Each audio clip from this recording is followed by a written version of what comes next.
আপনি আপনাকে আমার সবচাইতে বেশি যে কারণে ভালো লাগে, সত্যি কথা বলি, সেটা হচ্ছে আপনি অত্যন্ত আউটস্পোকেন একজন মানুষ। আপনি তেলবাজি করে কোথাও আপনি কোনো পদে থাকতে চান না, সেটা থাকতে চাইলে আজকে অনেকের চাইতে বিএনপিতে অনেক ভালো থাকতে পারতেন, সেটা আপনি থাকেন না। এই কারণে রেসপেক্ট করি আপনাকে।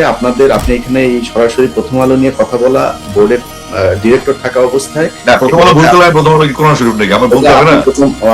আমি মনে হয় প্রথম আলো ভুল করে সেটা বলতে হবে তো, তারা কার্টুন করলো কেন, তাদের জবাব দিতে নেই। এখন আমরা বলতে আমরা কি করতে পারি, প্রতিবাদ দিতে পারি, ছাড়বে ঠিক আছে, আইনগত ব্যবস্থা নিতে পারেন এগুলো নিয়ে। প্রথম আলোর এগুলো চলতে যাইতে পারেন, এটা এটা তো একটা ইস্যু। বাট প্রথম আলো একটা বড় মিডিয়া, আমরা আশা করবো তাদের কাছ থেকে বিশ্বাসযোগ্য খবর, বিশেষ করে ক্রিকেটটা যেহেতু আমাদের গর্বের জায়গা, তাদেরকে অনুরোধ করবো আপনারা প্লিজ প্রয়োজন আমাদের জিজ্ঞেস করেন, আমি হেল্প করি।